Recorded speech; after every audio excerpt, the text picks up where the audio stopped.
tere tulemast kuulama järgmist Äranärtsi episoodi. Oleme Üllega. Tere! Ja teemaks, kuna hooaeg on täiega käima läinud ja Plantrissi istutustööde kalender täitub elupuu hekkidega ja kõik me sooviksime natukene privaatsust, nii et räägime täna elupuudest. Ja kõigepealt tahaks küsida, Ülle, millal võib üldse elupuid istutada? No kui me mõtleme, et praegu on meil aprillikuu teine pool ja kui me räägime üleüldse hekitaimedest kui sellistest, siis tõesti kõik inimesed, kellel on aed või nad on soetanud endale uue kodu, siis isegi kui nad mõtlevad, et ma ei taha väga aiandusega tegeleda, et ma tahan lihtsalt, et mul oleks muru, natukene siin suvililli, siis kõik nad puutuvad küll sellega kokku, et oleks üks varjav hekk, sest et kõik tahavad saada aias privaatsust. Ja tõesti, Lisette mainis ära, et see elupuuheki istutuste graafik on neil äärmiselt tihe ja äärmiselt kiiresti täitub, sest et tõesti aprillikuu on üks parimaid kuid elupuuhekkide istutamiseks. Sobib hästi ka maikuu ja tegelikult võib neid istutada terve hooaja vältel. Lihtsalt seal on omad nüansid, milleni me saate jooksul jõuame. Aga küsin siis korraks veel kiirelt ära, et kas ma võin näiteks istutada elupuid põhimõtteliselt ka septembris? Et kui nendest nüanssidest me veel räägime, aga kas see on see üldse nagu lubatud taime seisukohast? Ja, ikka on lubatud, et nii kevad kui sügis on mõlemad head istutusajad, et on oluline lihtsalt see, et oleks piisavalt palju niiskust, et sellepärast eelistatakse kevadet ja sügisest aega, sest suvel on ikkagi enamasti meil, oleneb muidugi, kui me võtame eelmise aasta suve, siis see oli erandlikult vihmarohke, aga tavaliselt ikkagi loetakse suvist perioodi pigem kuivaks, mis tõttu peab lihtsalt, te võite istutada, aga te peate olema väga hoolas kastja. Ja kui te näiteks olete otsustanud, et me lähme perega mitmeks nädalaks puhkusele ja nädal enne seda olete istutanud endale uued hekitaimed aeda, siis te peate olema organiseerinud sellele taimele kastmisvalve. Keegi naabrinaine peab käima kastmas. Aga kevadel ja sügisel ei ole see nüüd nii suur probleem, kui on maapinnast piisavalt niiskust, mida siis saab sealt ammutada ja üleüldiselt on sademeid rohkem. Okei, aeg on selge. Aga nüüd ma tulen näiteks teie juurde Juhani puukooli, tahan siis endale hekki rajada. Mida ma peaksin jälgima? Kõigepealt, kas tuleks eelistada Eestis kasvatatud elupuud, välismaal kasvatatud elupuud või kuidas teil kust tulevad teie taimed ja mida ma peaks arvestama siis, kui kõrge võiks olla puu elupuu heki jaoks? Kas tal on mingid kvaliteedinõuded, mida jälgida, kui ma potti vaatan? No siin oli nüüd küsimusi palju. Mitu järjest. Ja, et alustame kõigepealt võib-olla sellest, et minu meelest on Eestis praegu selline olukord, et on tekkinud elupuuheki pooldajad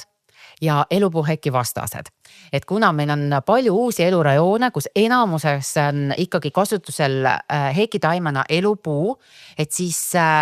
seda nagu on visuaalselt silmale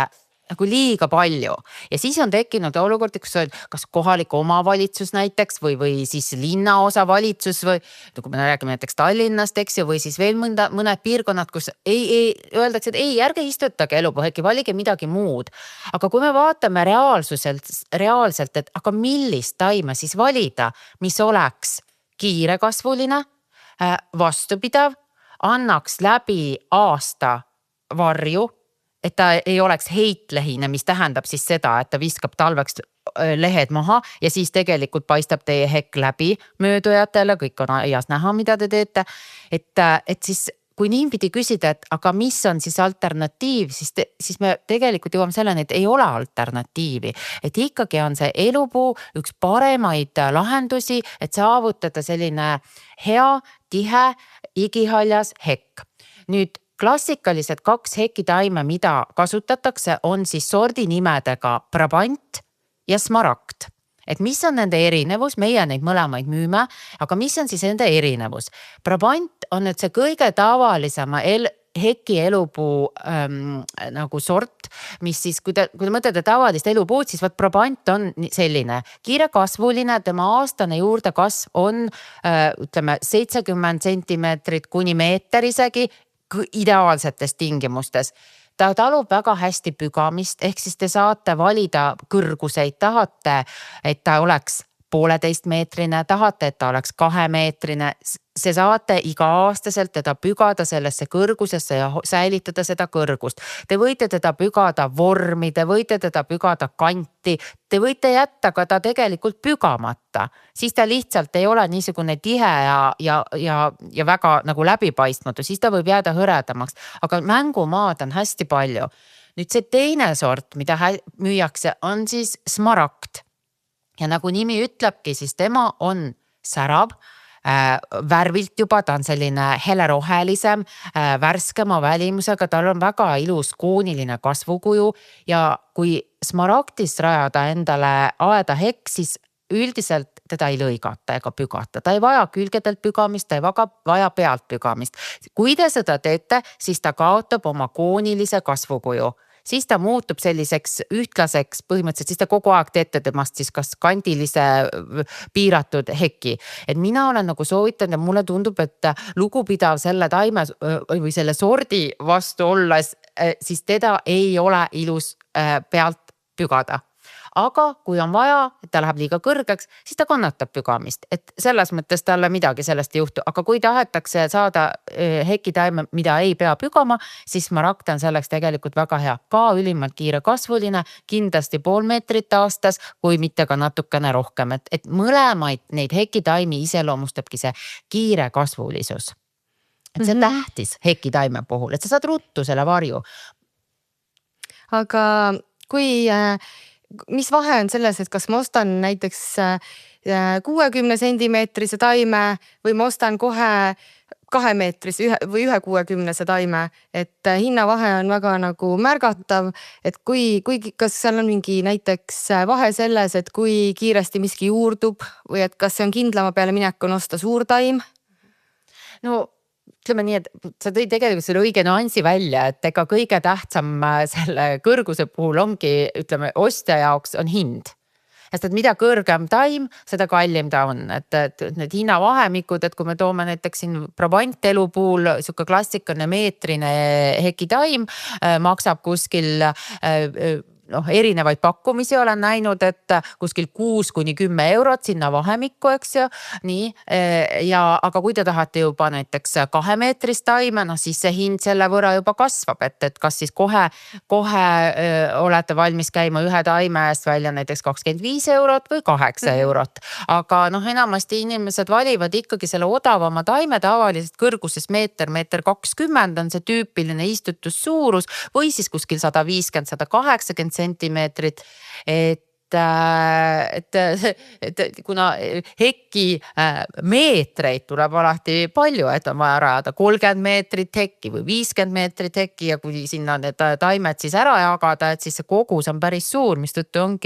otsitaksegi võimalikult hea tükihinnaga taime ja kõrgus on see, millest siis on võimalik seda hinda enda jaoks soodsamaks saada, et valite lihtsalt lühemad taimed. Et aja mõttes jah, kaotate, et kohe ei saavuta siis seda varjavat efekti, aga kuna ikkagi need taimed kasvavad suhteliselt kiiresti, siis ütleme 3 aasta pärast olete te saavutanud juba selle kõrguse, nii et rahakoti küsimus. Aga kas Juhani puukool kasvatab enamasti taimed ise või te toote ka sisse? No me toome sisse jah, kui te küsite, et toome sisse, mida see siis tähendab? See tähendab seda, et me ostame heki elupuu taimed Hollandi partnerilt, kellega meil on pikaajaline koostöö, me käime ka paari aasta tagant alati tema toodangut ka kohapeal vaatamas. Hästi tähtis on meie jaoks, millal ta välja võtab need taimed Hollandis. Vaatame ka palli tegemist, et kuidas nad selle mullapalli sinna teevad, kas see käib masinaga, kas see käib labidaga, et meie partneri puhul me eelistame, et on labidaga välja võetud, siis on see juurestik vähem lõhutud. Ja toome tõesti Hollandist. Nüüd on see küsimus, et miks siis Eesti puukool kasvata ise elupuu hekki, et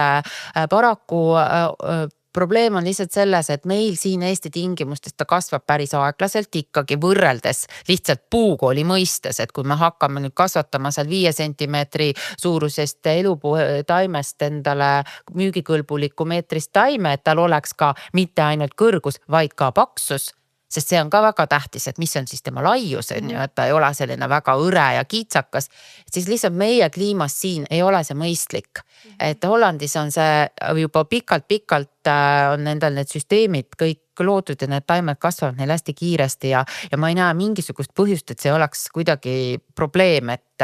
me peaks hirmsasti hakkama Eestis kasvatama. Me kasvatame Eestis ka elupueki taime, aga need on siis pigem niisugused ekstra kvaliteedi taimed, mille kõrgused hakkavad 2 meetrist ja nad on ka tavaliselt laiemad ja suuremad ja neid siis me müüme nendele klientidele, kellel on võib-olla mingi 1-2 taime näiteks hekist välja läinud, et tal on juba suur hekk ammu rajatud, aga teinekord juhtub, et 2 taime mingil põhjusel surevad seal vahel ära, et vot siis on võimalik meie käest osta niisugust suuremat elupuu taime, näiteks smaragdi, millega te siis kohe täidate selle tühimiku oma hekis. Et neid me ikkagi kasvatame ja kes ka paneb üksikult näiteks mingisugusesse peenrakooslusesse 3 tükki, 2 tükki, 1 ainult, et on vaja sellist ekstra ilusat kvaliteeti, et siis selliseid elupuu taimi me ikkagi müüme küll aga need on siis eraldi pakkumistega, aga puhast sellist klassikalist hekitaime, et selle me kõik toome Hollandist ja. Et see, ma ei tea, et see Hollandist toomine enamus, ütleme Eestis ma väga ei teagi, et keegi heki elupuud sellise paljundaks või kuidagi ise kasvataks või et see kuidagi oleks nagu ikka enamasti ikkagi tuuakse sealt, et tuleb vaadata lihtsalt, et mis on nagu majanduslikult mõistlik, et mida toota ise, me toodame väga palju taimi ise ka. Ma korraks tulen tagasi selle alternatiivide juurde, et sa siin, kus sa alguses peatusid korraks, et mis need, kui ma tahan ikkagi hekki saada, ma ei taha elupuud, kas ma võin näiteks elupuu vahele panna ka kuuske või mingit kõrrelist või muud põõsast või peab olema, et see, et kui ma teen elupuu, siis on ainult elupuu või ta kannatab kaaslasid enda kõrvale? Ei fantaasial võib lasta lennata. Lihtsalt peab mõtlema selle peale, et see taim seal kängu ei jääks elupueki kõrvale, et need kõrgused nagu, et kuidas ta seal vahel hakkama saab, ja ikkagi see, et kui te vahetab mingi teise taimesna vahele, et mis see eesmärk on, et kui eesmärk on ikkagi, et ma saaks kindlasti varju, siis kohe, kui sinna läheb mingi teine taim juurde, siis sealt kindlasti tekib ilmselt sellist vahelt on võimalik vaadata võib-olla ja arvestage, et kui panna sellega ka arvestada, et kui panna nagu ekitaim ja sinna vahele kõrrelised, siis mõelda sellele, et kõrreline talvel ta veel on seal raagus olekus, aga kevadel tuleb ta kõik maha lõigata, siis on mingi aeg on seal tühimikud sees, et kui see sobib ja see meeldib, siis ütleme mingi taime seisukohalt ei ole küll ühtegi takistust, et ei võiks teda kombineerida teiste taimedega, et võib-olla see on ka lahendus, et ei oleks nii üheülbalised need elupuuhekid ümber majade, mis on siis häirima hakanud, et jaa, absoluutselt minu mõelest võiks olla loominguline küll, aga siis lihtsalt, et olla valmis ka siis nendeks üllatusteks, et oi, et aga see vahel istutatud taim ta talvel ei olegi lehes ja õites, et siis on seal sellised augud. Võt seda ma olen ka, me oleme päris palju rajanud neid mitmeliigilisi hekke ja tegelikult kui ei ole see privaatsuse nõue nagu nii oluline, et siis mulle endale isiklikult väga meeldib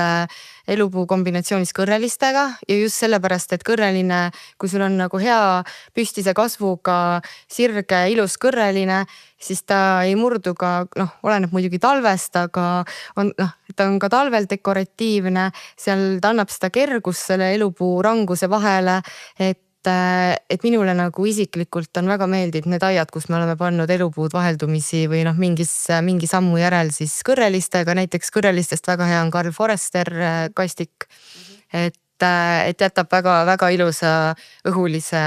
lõpptulemuse ja samas tõesti kevadel peab kõrrelised maha lõikama, sul on mingi periood, kus see privaatsus on natuke häiritud, aga ta kasvab üsna kiiresti tagasi teistpidi. Ja oleme ka teinud niimoodi, et oleme pannud ka punaselehelisi enelaid vahele, ka väga ilus, et just smaragdil, et smaragd on hästi siukse tumerohelise okkaga, et siis sinna vahele panna punast, siukest purpurpunast lehte on väga ilus lõpptulemus jäänud. Jaa, muidugi, et selles suhtes, et selliseid see ongi aiapujundus ju, eks ju, et mängida saab seal nagu erinevalt, et aga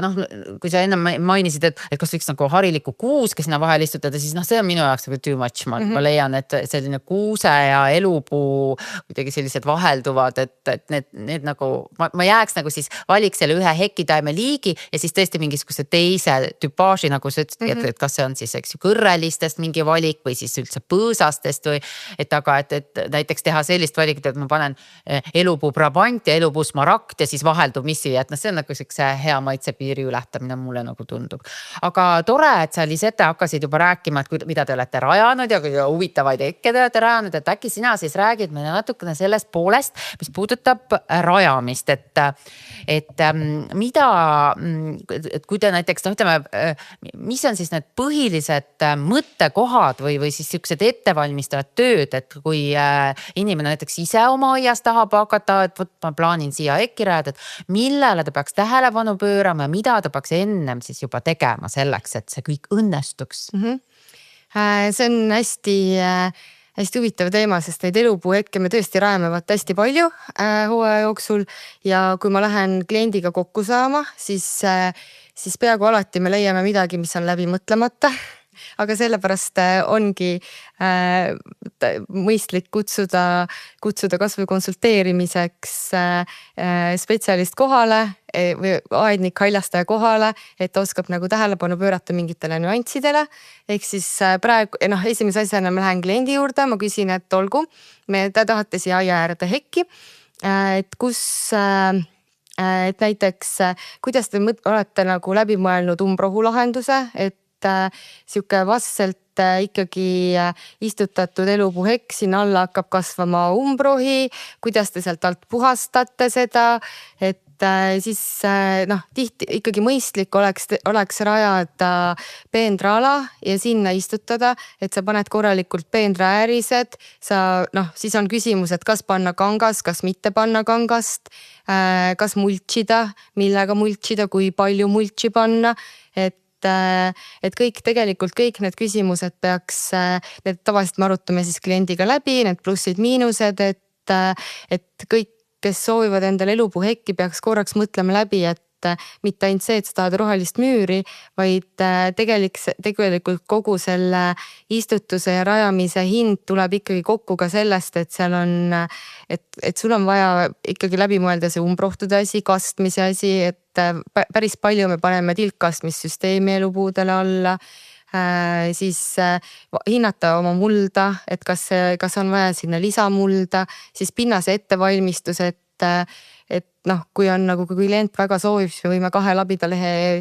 sügavuselt selle ka läbi kaevata, me võime selle mulla üldse välja kaevata, asendada uue mullaga, me võime selle pinnase läbi freesida ja lihtsalt ära puhastada või siis ka otse pinnasesse istutada või siis eelnevalt kanga maha panna ja sealt ja seda aasta aega maas hoida, et umbrohu häviks, et neid variante on hästi palju, kuidas nagu seda eeltööd teha, aga kindlasti nagu mingi eeltöö on vaja sellele pinnasele ka teha, et siis elupuu saaks ka hästi minna, et kui on väga savikas pinnas, siis seda tuleks natuke õhutada eelnevalt, et näiteks ongi mullafreesiga läbi käia, ikkagi murukamar ära korjata, et kõik need on põhilised asjad, mis me näiteks kliendiga läbi räägime enne kui me hakkame üldse mingi tööd tegema seal. Okei, no võtame siis niimoodi järjest uuesti. Kas siis inimene peaks kõigepealt alustama sellest, et kõigepealt tegema endale selgeks, mis pinnas tal on, ehk siis milline muld tal aias on? Klassikaline, neil on selline savimuld, et kas sa soovitad siis istutada kohe sellesse savimulda või pigem mitte?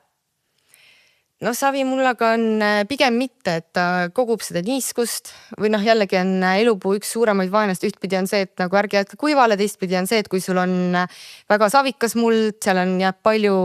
seisvat vett vihmaperioodil, siis kuivaperioodil ta kuivab täiesti kivi kõvaks kaevamatuks, et sellisel juhul mina näiteks soovitaksin hoopis kõigepealt alustada pinnase parandamisest, natukene sisse segada liiva, see sissesegamine võib toimuda koos freesimisega, et lihtsalt laotada liiva, freesida see sisse, võib-olla natukene panna sõinikut isegi juurde, et alustaks kõigepealt mulla parandamisest, et üldse elupuule luua nagu korralikud tingimused. Et Aga kuna ta siis istutada saab, hakkab aprillis vajalikud tingimused, kas ta saab siis aprillis kohe istutada ka sinna? No see mulle ütleme, et näiteks kui ta teeb selle liiva laotamise, ta vaatab, et tal on savine muld, teeb selle liiva laotamise ära siis ja selle nagu sisse freesib, siis miks mitte, siis ta võib hakata istutama, ja noh, siis võiks sellisel juhul, kui on tõesti väga saavikas pinnas, võiks kindlasti istutusauku panna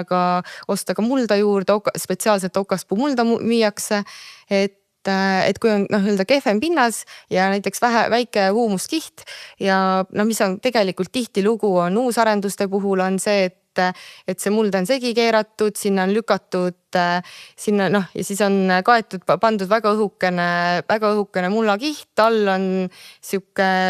ehituspinnas, et see on ka päris kehva variant, et sellele ka kindlasti soovitaks vähemalt istutusauku, et teed siis natuke suurema augu, et mahuks nagu seda lisamulda, et taim saaks kohe selle istutusjärgse nagu stardida, saaks hakata oma juuri kuskile ajama. Okei, nii, aga nüüd jõuame selleni, et tüüpiline küsimus kliendi poolt, et kui ta tahab istutada endale hekki elupuust, siis mitu taime läheb meetrile. Ehk siis mitu taime tal läheb siis vaja, et palju tal kulub siis raha sellele, ütleb, mul on 50 meetrit aia äärt ja ma tahan istutada sinna siis näiteks elupuhegi, et kas sa oskad öelda mingisuguse sellise hea valemi? Mina paneks 70 sentimeetrise vahega. Okay. Aga see on jällegi selline, et ma ei kirjutaks seda, ma ei raiuks seda kuskile kivisse ja ütleks, et see on reegel, et ikkagi jällegi nagu ka hekkide puhul, et loovusel pole piire, kui sa tahad, et sul oleks nagu hästi tihe hekk, siis pane 50 sentimeetrise vahega. Kui sa tahad, et seal oleks nagu rohkem ruumi, sa tahad, et taimed oleks võib-olla nende nagu kuju oleks rohkem näha, võid panna ka 1,20 meetriga, et see ei ole ju tegelikult keegi ei ütle sulle, kuidas sa nagu pead sa võid teha oma loomingut sellega ka, aga nagu siuke, meie üldiselt ütleme tekitaime, kas siis nagu 70 sentimeetrise või meetrise vahega või tihtilugu on ka see, et sa mõõdad ära selle alapikkuse, kui näiteks sul on 15 meetrit, otsustad selle järgi, et panen siis meetrise vahega läheb täpselt 15 tükki. Et kui on kindel selline, et näiteks maja äärest aia ääreni, et siis on lihtne on teha niimoodi, et võtad täpselt selle kauguse ja teed jagatise ja saad sealt, et sest et kas ta on 70 senti või 80 senti või 85 senti, seal tegelikult ei ole väga suurt vahet ja pigem on nagu vahe selles, et kas ta lõpuks nagu see üldmulje jääb ilus või mitte. Et siis me oleme vahepeal pannudki, näiteks tuleb mingi 86 on see iga 86 sentimeetri tagant, sest et siis ta jagub ilusti lõpuks. Jaa. Ei, see on õige, et mida väiksemaks läheb see istutusvahe, taimede vahe siis istutuses, siis peab arvestama ka kohe selle pügamisega, et kohe, kui on juba liiga tihedalt istutatud, siis ilmselt on ka juba esimesel suvel vaja ka teda pügada. Et kui istutada hõredamalt, et siis lihtsalt te peate arvestama, et alguses paistab see hekk natukene läbi, aga aja jooksul ikkagi taimed kasvavad üksteisega kokku, nii et mina arvan, et kui üle meetrise vahega teha, siis see aeg on palju pikem ja võib-olla isegi smaragdi puhul ei pruugigi ta nii kokku kasvada, aga kui istutada 70 sentimeetrit, et see on tõesti selline hea optimaalne võimalik arvutusvalem, et 70 sentimeetrit ja siis loomulikult vaatad seda looduses ka, et kuidas nad siis ära jagunevad sinna. Aga kui kaugele sa aiast paneksid? Et seda tihti küsitakse ka, et okei, et taimed on mul nüüd 70 sentimeetri vahega ka aiast, et kas siis ka 70 sentimeetrit või? Mina paneks 50 sentimeetrit, et see on nagu siuke jällegi tunnetuse asi, et sa vaatad seda aeda kui tervikut ja vaatad, et võib-olla see 50 senti mõnel juhul on väga palju, milline see aed üldse ise on, kas tal on naabrid, ei ole naabrid, et sa ei taha ka, et see hekk sul ühel hetkel nagu naabri aeda sisse kasvaks, et siis oleneb kui suur puu panna, et kui ta on tõesti vahepeal on nagu mõni smaragd, mida istutada on juba nii suur, et et noh, siis juba selleks, et see taim ise ära mahuks, läheb 50 senti, aga noh, siis paned veel, noh siis paned 60 senti, et see on ka selline tunnetuse asi, aga kuskilt keskelt läbi ma ütleks 50 sentimeetrit, et kui sa ostad näiteks istiku 120 sentimeetrit kõrge, siis selle ma paneks, noh väike istik, selle ma paneks 50 sentimeetrit aiast. Ja siis vastavalt taime. Ja, just. Mõnikord tuleb teda kaugemale istutada, aga no sellega võiks optimaalselt nagu arvestada. Nii, aga nüüd sealt edasi, et mul on taimed olemas, jõuan koju, mulla ka ostsin kõik kaasa, et sa rääkisid siin ennem, et mulch, kastmissüsteemid, kõik mingisugused sellised, äkki võtaks neid ka korraks niimoodi tükkideks lahti, et ikkagi, et mis siis oleksid need, mis asjad on need mulchid, et neid on ju ka erinevad, et see ei ole ainult üks asi mulch, et mis see tähendab ja mida sa kasutaksid ja mida sa soovitaksid? Elupuuäki all, noh kõigepealt võtame siis nagu järjest, et noh, okei, pinnase valmistasime ette, nüüd on küsimus, kas kangast panna, kas kangast mitte panna, et siin on ka väga palju vastakaid arvamusi selles osas, et mina näiteks ütleme, et selle aastatega kogemusega olen nagu, kui ma endale teeks ja telliks nagu ise endalt töö, siis ma paneks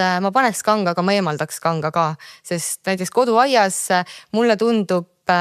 kuidagi nagu filosoofiliselt vastuvõetamatu, et see kangas, ma ei taha plasti maha matta vaata. Oot,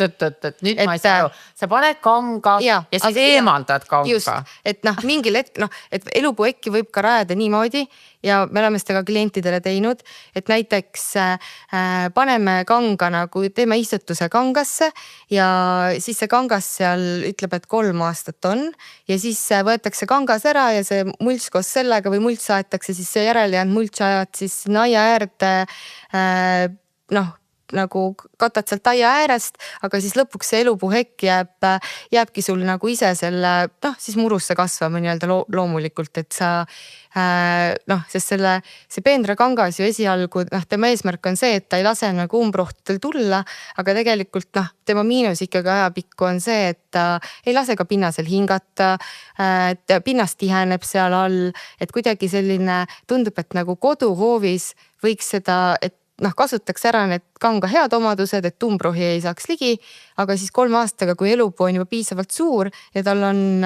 tekkinud juba korralik juurestik, siis ega see umbrohi seal ühel hetkel enam alla ei kasvagi, et ta ise ka varjutab ära, ta pakub ka nii palju varju, et umbrohi enam ei tulegi, et või siis see, mis tuleb, see on juba siis lihtsasti eemaldatav, et mina teeksin näiteks endale niimoodi, et ma võtaks üldse selle kõik lõpuks ära. Ehk siis ma ei raiskaks väga palju võib-olla raha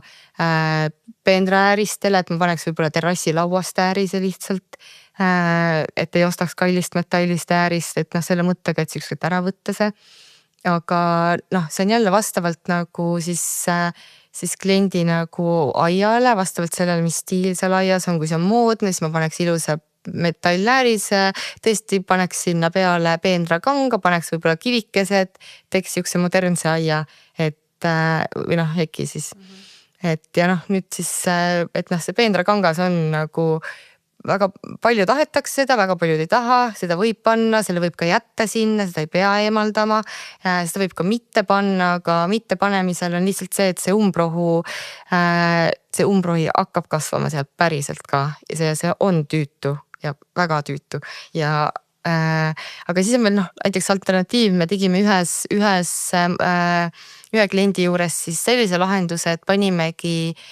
katsime 30 sentimeetrit, panime peale mulchi, männikoore mulchi ja peendra kangast ei pannud alla, aga sellisel juhul tuleb arvestada kindlasti sellega, et elupuu juurekaelad või elupuu tüvi siis, mis siin istutad ju ikkagi mulda, et sa ei kata siis seda tüve 30 sentimeetrit männikoore mulchiga, sest seal on omakord see oht, et tulevad haigused, seenehaigused, kõik levivad ja et siis elupuu kaelad nii-öelda siis teed nagu siukse valli. No ühesõnaga, mina saan siis aru niimoodi, et seda kangast võiks kasutada, sa võid teda kasutada, aga kui sa oled selline hästi nobene prohija, siis põhimõtteliselt ei pea seda kangast kasutama, et kanga eesmärk ongi hoida ära siis umbrohu tärkamine elupuuäki all ja hiljem niikuinii hakkab see ise varjutama niimoodi, et see umbrohi ei saa seal tegelikult ärkama hakata. Nii et see on nagu valiku küsimus, et kes kuidas siis tahab, kui palju seda aega on aias toimetamiseks ja kui puhast tulemust soovitakse, et kui on eesmärk saada hästi puhast tulemus, siis tõesti on siis mulla parandamine, siis läheb kangas peale, siis istutatakse taimed ja siis lisatakse veel meeldivat mulči, siis kas see on siis männikoore mulč või see on kividest või millest siis, kes siis. Ja eelnevalt siis veel täpselt sellest peenraäärisest ka, et seda mulči, männikoore mulči ei ole ka mõtet sinna nagu niimoodi panna, et sa lihtsalt paned selle kanga ja siis katad selle mulčiga, sest siis tuleb arvestada seda, et see mulč hakkab sealt lihtsalt alla sõitma ja lõpuks sa ei saa niita ja nopid kas neid kivikesi või männikoort siis sealt muru seest, et peenraääris on oluline sellisel puhul ja peenraäärisid on ka, valik on hästi suur ja lai ja võib jällegi ka loominguliselt läheneda, et olen kasutanud nagu immutatud terrassipuitu, olen kasutanud metallääriseid, plastääriseid, ma ei tea, mis iganes võib sinna peenraääriseks panna, aga miski, mis igastahes hoiab kinni seda mulči, mis seal peal on ja tegelikult peenraääris jätab korrektse lõpplahenduse ka sellele kogu asjale. Jah, ei, see on väga nagu tähtis point selle asja juures tõesti, et selle peale tihti ei tuldagi, et piisab nagu ainult mulčist, aga põhimõtteliselt tegelikult ütleme, et võib ju istutada elupuhekiga lihtsalt ilma mulčita, ilma kangata, ilma peenraääriseta, ka see on absoluutselt, kuidas keegi tahab, see kõik oleneb nagu, mis on see aia nagu see lõppeesmärk ja kuidas, kui on vaja lihtsalt mingisugust osa kiiresti varjata, ja mingisugust muid eesmärke sellel osal seal ei ole, siis võib täitsa lihtsalt sellisel moel ka istutada elupuhekit. Ja tegelikult mulči kohta ma korraks või mulči juures ma peatuks natukene, et kui on mulči suhtes kahtlus, kas panna siis kivimulč või panna koorepuru, siis mina eelistaks igal juhul koorepuru. Juba sellepärast, et elupuu tegelikult tahab natuke happelisemat pinnast, männikoore mulči lagunedes või ta saab seda happelisemat pinnast ja kivimulčide miinus on see, et nad ikkagi tihendavad pinnast väga palju, et kui on nagu eelnevalt ka probleeme näiteks nagu meil siin näidisülesanne savikas pinnas, et siis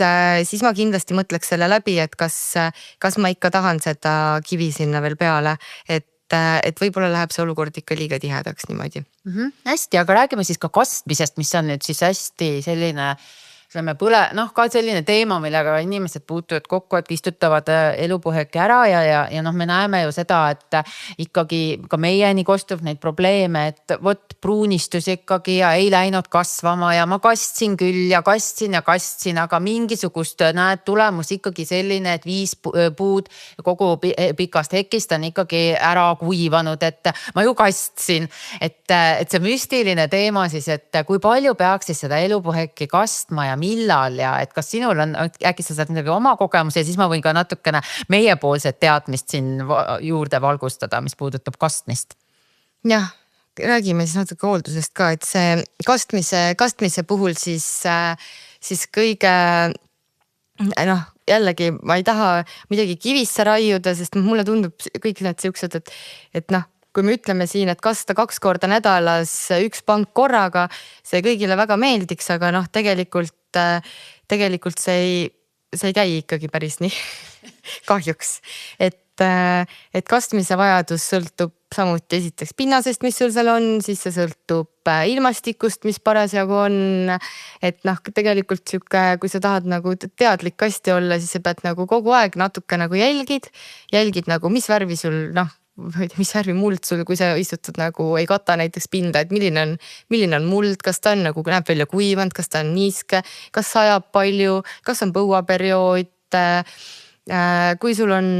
tõesti nagu, kas ta on varjulisse kohta istutatud, kas ta on lauspäikse kätte istutatud, aga et nagu kõik need nüansid mõjutavad seda, millal kasta või kui palju kasta, et aga ütleme, et nagu siuke mina olen soovitanud, et üle tavalisel suvel, võib-olla 2 korda nädalas, 1 suur kastekannu täis elupuu kohta on nagu tundub mõistlik, et aga jällegi, et kui sul on näiteks väga põuane periood, siis üks hästi oluline nüanss, et põuaga, kui sul on väljas 35 kraadi, siis nagu palun ära mine selle külma mingi puurkaevuveega sinna nagu mingi kell 2 päeval neid tülitama, sest see kontrast taimele on lihtsalt nii suur, et justkui päikesest ja päevast tuleb sul nagu kõvasti kuuma, taimed on õhulõhed kinni pannud, kaitsevad ennast igat pidi, et hoida nagu igat piiska enda okastes sees, et miski ei kaoks. Ja siis, kui sa annad talle nagu signaali, et nüüd tuleb vett, siis ta teeb õhulõhed lahti ja kui see tilk satub, siis veepiisk satub siis nüüd sinna okka sisse, siis ta lihtsalt kõrvetab ära selle ja kõik peegliefektid ja et siis pigem jätta nagu väga suurel põuaperioodil pigem oota see 2-3 päeva, jätta kastmata ja kasta siis ja kasta rohkem. Ja, et see on see, et mõtled, et et on 35 kraadi, ma lasen külma duši, et võtan vooliku ja dušitan elupueki, et siis see võib olla tegelikult lõppkokkuvõttes täiesti saatuslik külma veega, et inimesele see sobib, aga elupuule või tegelikult taimedele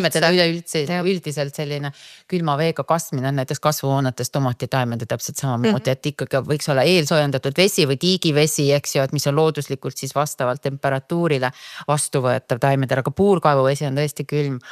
Aga mis puudutab elupueki kastmist, et sa nimetasid ka neid kastmissüsteeme, need on niisugused head abimehed inimestele, aga ega seal vist peab ka mingisuguseid intervalle ise ikkagi paika panema, et millal ta siis, eks ju, kastab ja mitte ära unustada, et ta on mul siin võib-olla istutusjärgses intervallis, aga et siis mõne aja pärast tuleks seda hakata vähendama, sest taim peab ikkagi suutma ju ka ise ta peab nagu väike laps peab õppima maailmas hakkama saama, et siis kui talle kogu aeg kõik ette taha ära teha, siis kogu aeg tilgast vesi tuleb, siis lõppude lõpuks, kui ühel hetkel sealt ei tule seda vett, siis ta ei olegi omandanud oskust maapinnast seda vett kätte saada, ta juurestik on jäänud nõrgaks selle tõttu, et teda on liiga palju kastetud ja meie, mina nagu puukoolis töötades ja klientidega suheldes olengi tihti puutud sellega kokku, et enamus probleeme on ülekastmisest ja kahjuks need tulemused on nagu samasugused, et nii ülekastmine kui alakastmise tulemuseks on pruunistunud taim ehk ära kuivanud taim ja siis tihti arvatakse, et see kuivamine on ju ometigi ikkagi sellepärast, et vähe kastetud, aga tegelikult on seda taime liiga palju kastetud ja tihti ka need pinnased, mis puudutab näiteks neid täitepinnaseid või neid väga savikaid pinnaseid, et see elupuule väga selline märg ja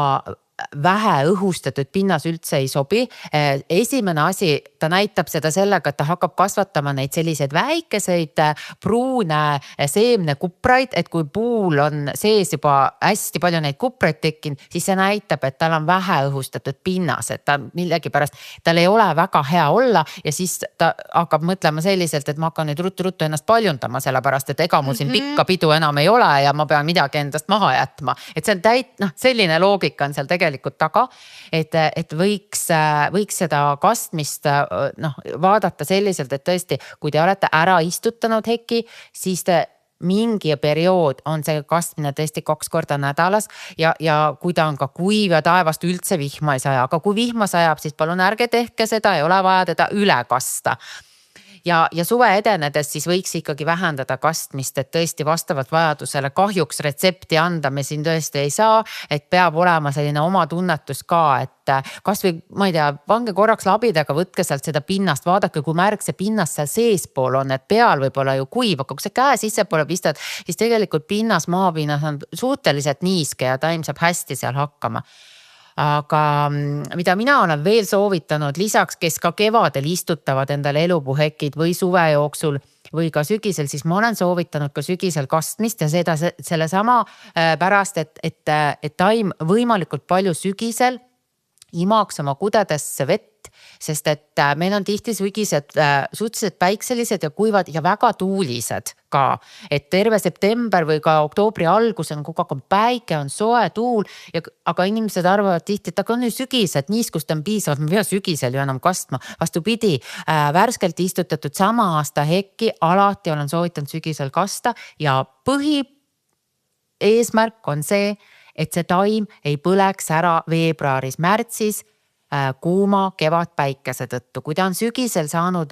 imada niiskust endale kudedesse, siis on tal ka veebruaris-märtsis, mida aurutada, sellepärast et päike hakkab paistma ja intensiivne aurustamine hakkab toimuma, aga juured on veel külmas pinnases ja ta ei saa pinnase vett kätte ja mitte keegi veebruar-märts ei kasta elupuid, isegi kui kastaksite, ta ikkagi, see juur ei tööta niimoodi, aga siis tal oleks seda niiskust oma kudedes piisavalt, et lihtsalt vastu panna sellele intensiivsele päikesele, mis meie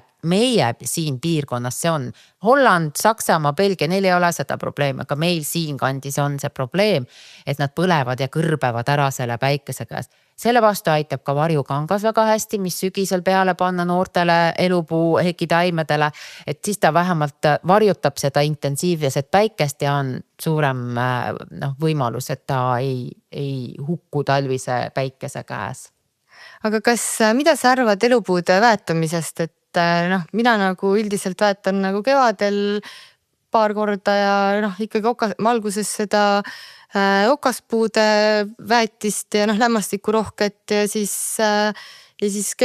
mai teisel poolel panen pikatoimelist väetist. Et või kuidas, kas sul on sul mingeid nõuandeid, kas peaks veel väetama või kui palju üldse väetada või kas noort või vana taime või? Jaa, et ikka peaks väetama ja just nimelt noort hekitaime ja see väetamise aeg okaspuudel algab siis, kui lumi on läinud, kelts on läinud, keskmine temperatuur on kusagil ööpäevas ligineb sinna 10 kraadi juurde, ehk siis elutegevus hakkab juba peale ja siis võikski kohe esimesena oma aias ära väetada viljapud, marjapõõsad, ilupõõsad ja ka hekitaimed ja okaspuud. Ja elupuuhekile ka soovitan ikkagi väetist panna, ta saab paremini hakkama ja tegelikult peaks vaatama ka, kuidas ta üldse on talvitunud, et need talved on hästi erinevad. Mõnikord tuleb taim väga hästi sellest talvest välja, näed, ta on selline ilus roheline, hästi värske, puhanud, et siis sobib ükskõik milline kaubanduses kättesaadav okaspuu väetis, et neid on hästi erinevad, ma ei hakka neid siin eraldi niimoodi välja tooma, koha peal saab nõu küsida, aga et ta oleks ikkagi spetsiaalne okaspuudele mõeldud väetis. Minu teada sellest kevadest on ka üks tootjatest hakanud tootma puhtalt elupuudele mõeldud, heki taimedele mõeldud väetis, mis on siis tasakaalustatud ja et kõik ained oleksid ja toitained siis täpselt sellises vahekorras, nagu talle nagu sobib. Aga mida ma olen ka veel soovitanud, et kui ta nüüd näeb selline kehva välja ja näha on, et see talv on nagu raskesti mõjunud erinevatel põhjustel, siis on mõrusool. On üks niisugune okaspuudele mõeldud väetis, mida me siis kevadeti oleme soovitanud, et seal on siis sellised ühendid sees, mis värskendavad seda okkavärvi ja aitavad tal kiiresti saavutada seda ilusat rohelist värvi tagasi, et teinekord nad on ju sellised tuhmid või on jäänud selliseks, tuleb sellisest kollakat või natuke pruunikat tooni, kerge põletus võib-olla kuskilt, et siis see mõrusool on niisugune hea vahend, mida ma soovitan alati kasutada ja isegi kui tal on olnud väga hästi see talv möödunud ja kõik taim on nagu väga hea välja, siis ega see mõrusoolaga turgutamine ikkagi tuleb kasuks ja minu teada seal saab ka teha lahust, et kui on väga raskesti põeb seda talvist perioodi, et siis võib ka neid pritsida tegelikult selle mõrusoola lahusega, et see lahuse tegemise õpetus on kõikidel pakenditel peal, et siis see ka nagu turgutab neid ülesse. Et see oleks siis niisugune aprillikuus tehtav väetamine ja siis 1,5 kuu pärast ma teeksin nagu uue väetamise, et see on siis kuskil mai lõpp, juuni algus ja siis valiks juba sellise kompleksväetise, pikatoimelise väetise, millest siis võiks jaguda kuni sügiseni. Maitse küsimus, kes soovib anda ka sügisväetist, siis kuskil augusti keskpaigas võiks ka kasutada siis sügisväetist, et siis tal oleks võimalikult palju siis neid toitaineid, mis siis aitavad kaasa talvitumisele ja et üleüldiselt ka taim saaks aru, et nüüd tuleb talv lõpetada kasv, sest meie siin klimaatilises vööndis on see väga tähtis, et see taim lõpetaks ka õigel ajal kasvamise, et hakkaks puituma ja selle võrra ta jällegi peab nagu talvele paremini vastu. See puudutab tegelikult kõiki meie aias talvituvaid taimi, et see oskus nagu talveks ette valmistuda, et seda väetisega tegelikult antakse talle nagu märku, et võt nüüd on see aeg, et hakka siis oma kudedes nagu elutegevust lõpetama. Et aga jaa, et ikkagi võiks väetada, siis näeb see hea välja. ja tegelikult mina veel siia, nüüd meil on nagu kastmine, väetamine on ju, siis hoolduse alla minu meelest kindlasti tasuks mainida ka seda, et neid kollaseid okkaid ikkagi tekib ja hea oleks näiteks kevadel, mida mina ka praegult oma elupuudega teen, et ma käin, raputan neid läbi, ma natukene korjan ära neid kollaseid okkaid, et lihtsalt siis, kui jätta nad puule, siis väga suur oht on erinevate haiguste, seenhaiguste levikuks näiteks, et siis on nagu mõtled, et võtad ära need, siis ju tegelikult õhk käib läbi ja siis on taimel tegelikult parem olla, et see oleks ka minu meelest üks hooldusvõte, mida võiks soovitada. Ja mina olen seda teinud näiteks sellisel moel, et võtnud tavalise murureha ja selle mururehaga kamminud elupuid. See on meeletu, mis sealt sees tegelikult tuleb, see on normaalne inimesed, ärge arvake, et see on ebanormaalne, kui ta okkaid maha ajab, see on tegelikult täiesti, ta põhimõtteliselt vahetab karva ja selleks, et tal värskem,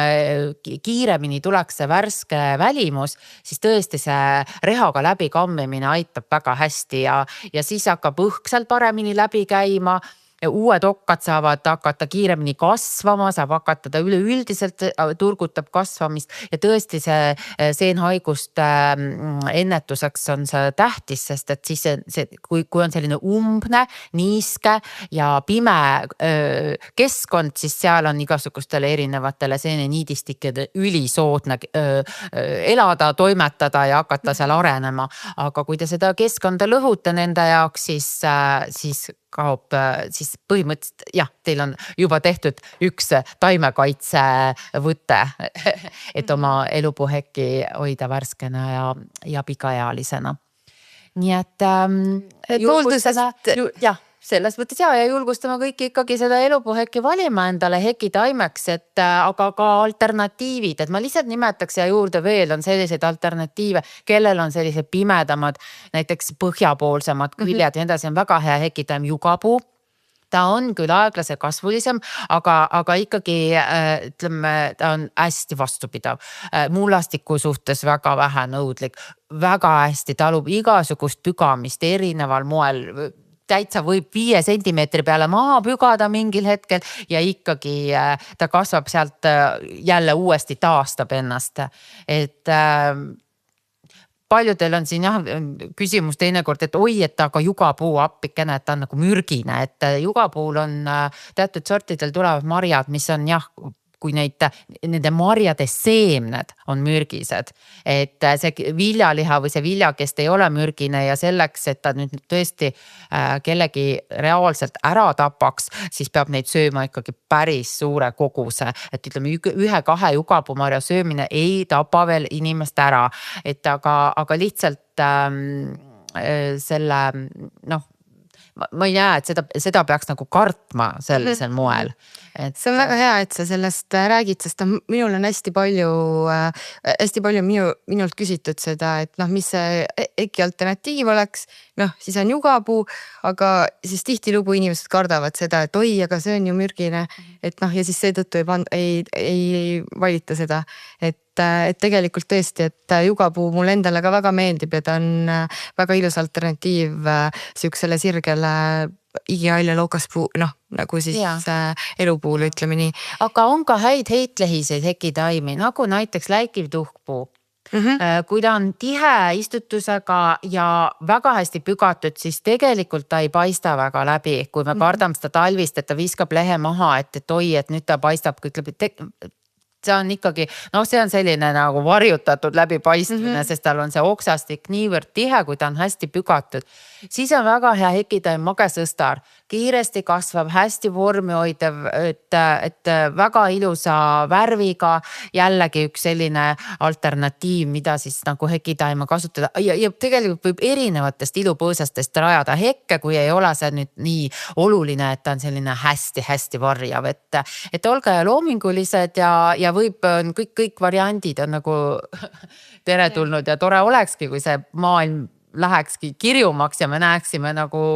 elurajoonides või üldse aedades nagu erinevaid hekitüpaaže. Aga mina julgustan ka inimesi katsetama ja mõtlema nagu elupuust kaugemale, seda enam, et selle elupuu hooldus ja istutuse me ilmselt nüüd ajasime küll hästi keeruliseks, et mida kõike peab ennem läbi mõtlema ja. Aga no näiteks lihtne küsimus, aga kui sügavale teda istutada? Ostan, näed see elupuuistiku äris, tal on see mullapall või pott, oleneb millise tootega tegemist, et kas ma istutan teda sügavamale või kõrgemale? Ikkagi sama sügavusele, mis ta on siis kus ta on olnud, kui ta on tulnud, et kui sa oled ostnud, et mitte siis sügavamale, mitte kõrgemale, jah, et samale sügavusele. Aga võtaks siis need paar asja siis kokku, et mis siis oleks siuke, et kõigepealt läbi mõelda siis aias, tahad endale elupõkki, on ju, kõigepealt mõtled läbi, kas sa tahad sinna peenraääriseid, kas sa tahad rohida, kas sa tahad kastmissüsteemi või siis kastad ise, siis kui kõrget sa tahad. No ühesõnaga, põhimõtteliselt, millist heki elupuud siis sa tahad pügada või mitte seda, on ju. Mis kõrgustest olen valmis kohe ostma, millist ma tahaksin, milline see kõrgus oleks ja siis kas ma teen selle ise või teen teenuse? Jah, ja alati võib teenust sisse tellida. Plantrissil veel mõned vabad kohad on selleks hooajaks elupuuhekkidele. Ja no meie elupuuistikud on terve aprill-mai saadaval, nii et igasuguseid erinevaid kõrguseid ja variante ja saab koha peal vaadata, saab ette tellida, et teinekord suuremad kogused on mõistlik ka varakult juba ette ka tellida, sellepärast, et võib-olla ei ole tollel hetkel, kui tuleb see mõte, et ma nüüd olen valmis selle istutuse tegema, et äkki ei ole seda kogust, sest olen näinud ikkagi selliseid oste, kus korraga istutatakse 250 elupuud ja nii edasi, et need kogused võivad teinekord olla päris suured, mida on vaja kohe, et siis oleks hea, kui juba ette on ära uuritud vähemalt turu pealt, et kust ma siis selle koguse taimi saaksin, et mitte siis jääda ilma nendest. Ma paneks sellele sinu lausele suure hüüumärgi otsa ja ütlen, tõesti, see on, ma olen ise kokku puutud sellega, et ma olen lubanud kliendile istutust reedel ja siis ma küsin sinu käest, et mul on reedeks vaja 100 elupuud ja siis on, ma ei tea, mai keskpaik ja sa ütled mulle kullalis ette, kuidas siis niimoodi? Reedeks sa küll ei saa veel. Et tõesti, et palun, et kui on mõte, et sa tahad elupuud ja sa tead juba seda kogust, siis broneeri kas või ära ütle, et sul on vaja neid, sest tasub arvestada, et hankimise peale võib minna aega, et see ei ole päris see, et lähen nüüd laon siit peale 100 elupuud ja kohe on olemas, et tasub arvestada väikese tarneajaga. Jah, seda küll, et jah. Aga võtamegi siis sellega teema kokku, et hekitaimed on esimene kokkupuude aiakujunduses, seda läheb meil kõikidele vaja ja istutades oled sa õnnelik.